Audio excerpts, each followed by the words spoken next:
Good morning. It's so good to be with you. Some of you are applauding loudly, some of you are wondering who I am. So let me introduce myself. My name's Hilton. I was born in South Africa, and I arrived in London in 2001 on my honeymoon. My wife came along on that trip as well, in case you're wondering. It's just how we roll. And we settled in a one-bedroom flat in North London. The idea of to travel and just enjoy our new marriage. But it didn't work out quite that way. Sometime in that early season, we ran out of cash.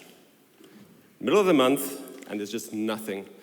And I don't know if you've been in that situation, but it kind of feels like your tiny snow globe of a world is being shaken and flipped upside down. And then it becomes hard to think straight, even harder to sleep. So we prayed. And I got this thought that we should check my wife's bank account. So she did, and there, in the middle of the month, was a sum of money that she would expect to find at the end of the month from her teaching job. So she went back to school the next day and asked if anybody knew what was happening, and it was explained to her that there'd been an error. She had been paid early. Sorry for the inconvenience. Isn't that amazing? Amazing, right? No. Here's the amazing part. She had been paid early, along with every teacher in her school and every teacher in every school in the entire borough. So now, it looked to me as if I had a God who was able to hold our world just right so that everything landed in place so that we are looked after and He is shown to be the mighty God that He is. So today, I want to speak to you about that God. And the reason is because Christmas is joyful, it's fun, it's exciting, but it can be chaotic.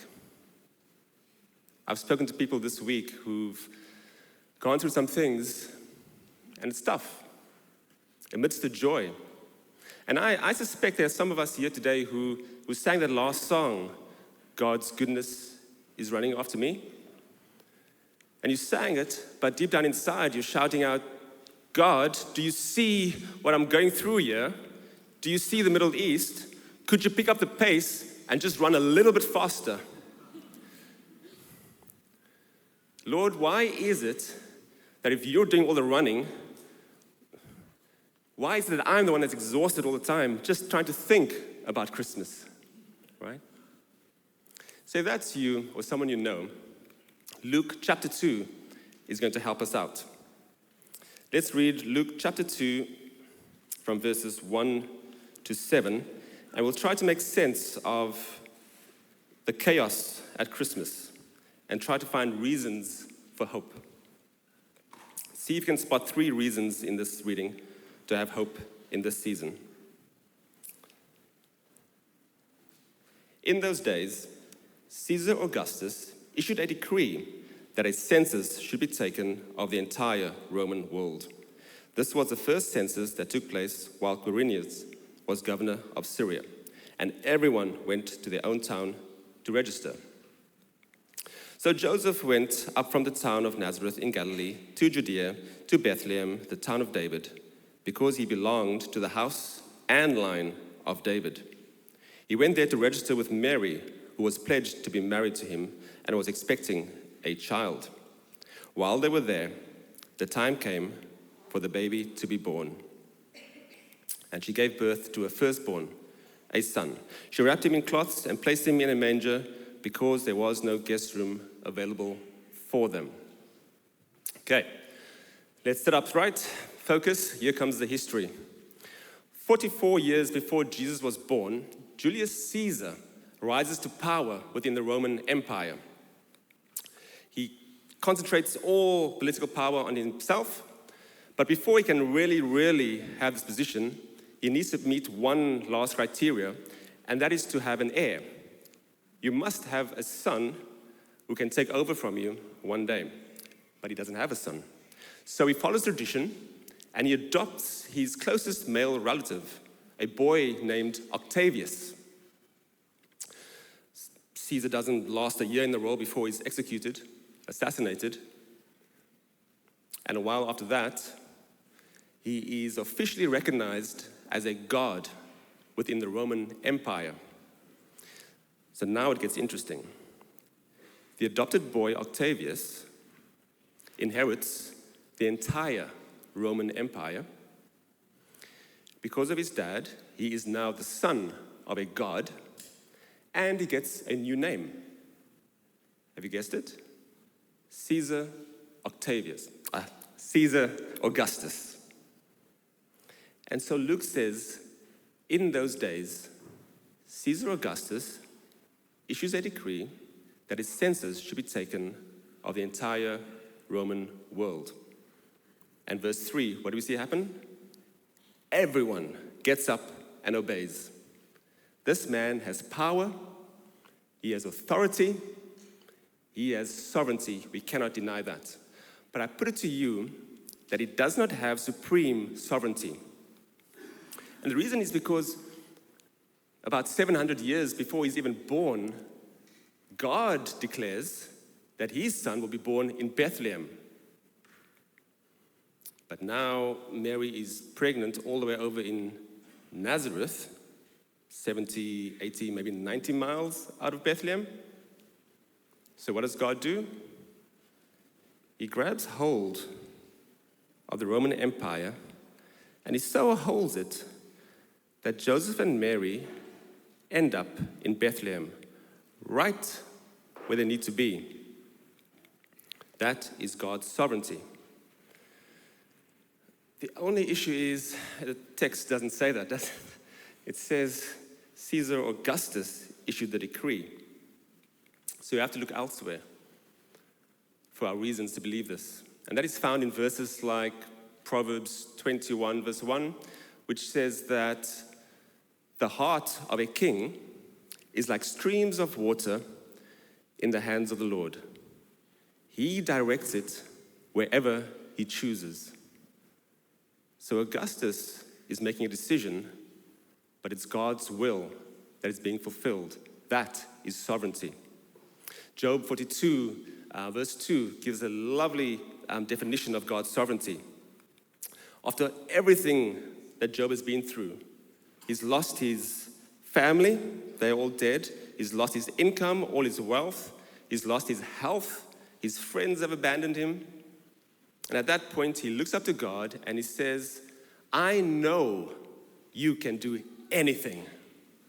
No plan of yours can be opposed successfully. God's sovereignty means that he can do anything and no one can stop him. Charles Spurgeon says that we will go through trials, and we know that. There will be trials in our lives. He says, when we go through trials, God's sovereignty is the pillow on which we lay our heads. What he's saying is that we might have all these questions about why would God let Mary walk or travel all the way to Bethlehem while she's pregnant? Why would God not give them a room in a lovely guest house? Why would God not give them a proper crib? We might have all these questions, and we should look at that and explain that. But I don't think Joseph and Mary were too concerned about that. It seems that in that stable, they were aware of the sovereignty of God, and they just slept peacefully on that pillow. God's sovereignty is what gives us hope in the middle of chaos, because he is sovereign enough to hold our world just right so that everything lands exactly where it needs to be. Verse 1 to 3 teaches us about God's sovereignty. Verses 4 to 5 gives us an insight into who we are in the middle of chaos. It says that David belonged to the house and line. Joseph belonged to the house and line of David. David is the king of Israel, and Joseph is part of that family tree. And I want to tell you a story about adoption now. It's something that's close to my heart. A teacher gets up in front of his class. He takes a sip of water, and he asks them a question. He says, "Class, who knows what adoption means?" And the little girl puts up a hand and says, "I do. I know all about adoption because I have been adopted." So he says, "Okay, please tell us." So she says, "Adoption means that I grew in my mommy's heart instead of her tummy." And I love that. I hope it's a true story because it's so powerful. I read it on the internet, so it must be facts, right? It's so powerful because it shows that in the absence of a biological connection, adoption still creates an amazing bond between people. Think about it. Julius Caesar adopts Octavius, Caesar Augustus. He dies, and Augustus inherits the entire Roman Empire. Joseph marries Mary, and he technically adopts Jesus as his son. He wouldn't have used that language, but we understand the concept. And in Luke 6, we see Jesus being called the son of Joseph. They are connected. Jesus is brought into the family tree of King David. And in Luke 1:32, it says he inherits that kingdom. Adoption is powerful. And here's the best one. Galatians 4:5. God sent Jesus to purchase our freedom so that we could be called his adopted sons. Now, give me a minute. I've used a translation that needs explanation. We are all his adopted sons. Imagine Paul speaking to a culture where girls knew that the boys inherited everything. They got the car, the house, and mum's entire Tupperware collection. They get everything. And when Paul says, "Hey, we are now all God's adopted sons," the question is from the girls, "Am I a son as well?" And Paul would say, "Yes." "Am I the kind of son that then inherits?" "Yes." "Am I the kind of son that inherits everything from the Father?" And the answer is yes. We all inherit everything of who God is. We all have access to all the good things that He has for us. My wife and I, very long ago, many years ago, started an adoption process. And that meant meeting with a social worker once a week. And she would come with a page full of questions, and we would have to provide answers. And it's a bit like a game show, really, if you think about it. If we gave the wrong answers, we go home empty-handed. But if we give the right answers, we win first prize, she pulls a baby out of a bag, and we adopt it. The stakes are high. And it's one, and I love social workers. They've put our family together. They've helped us adopt twice. But on this occasion, we were asked a question: will you include your adopted child in your will?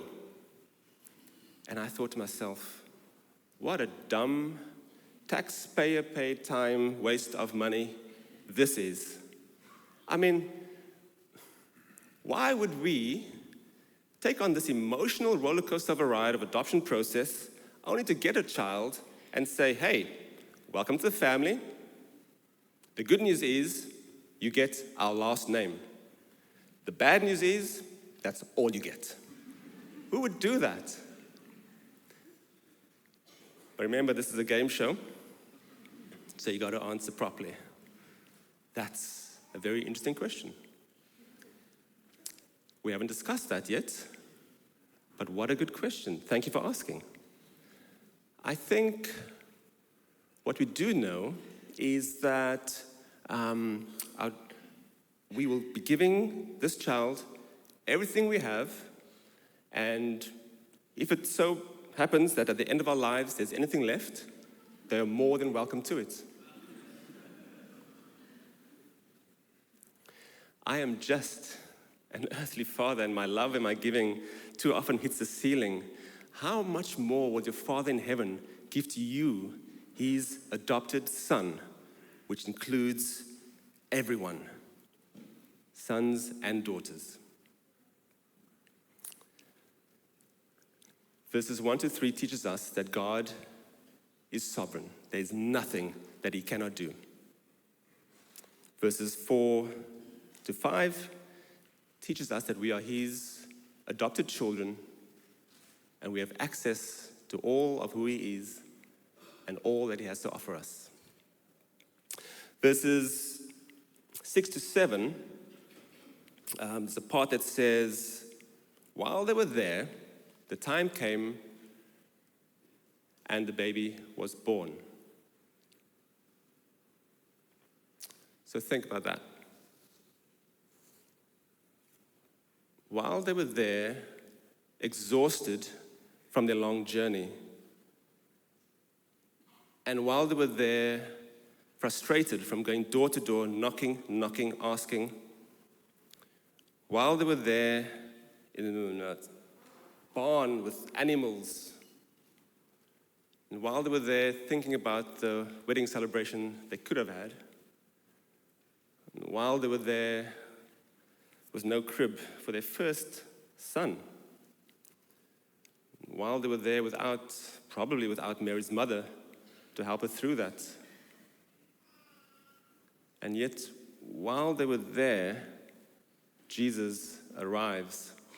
The lie in your chaotic moment is going to be that you should clean up your stable, get the smell off your clothes, sanitize your hands, and then Jesus will jump into your life. The truth is, Romans 5:8, while we were sinners, Jesus died for us.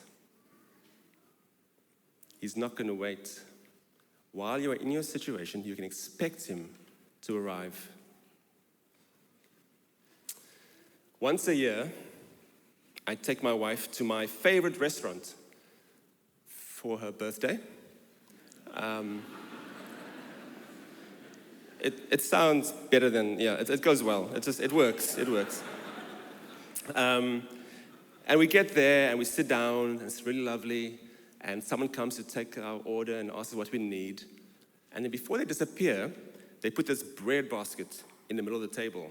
And that's when I get excited.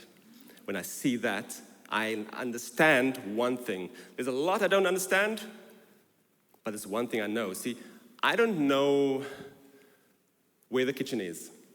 I don't know who the chef is. I don't know the recipe. I don't know where the ingredients came from. I don't even know how long it's going to take for the food to arrive at my table. The thing I know is that if I stay with that bread basket, good things will come my way. If I just stay there and don't do anything silly, good things will come my way. Now, friends, Jesus is the bread of life. And while we stay close to him, good things happen. While we stay close in the scriptures, reading about his sovereignty and about our adoption, while we stay close to him in our worship, while we stay close to him while gathering with other godly friends, while we meet together like this and stay close to him, is when we'll see good things.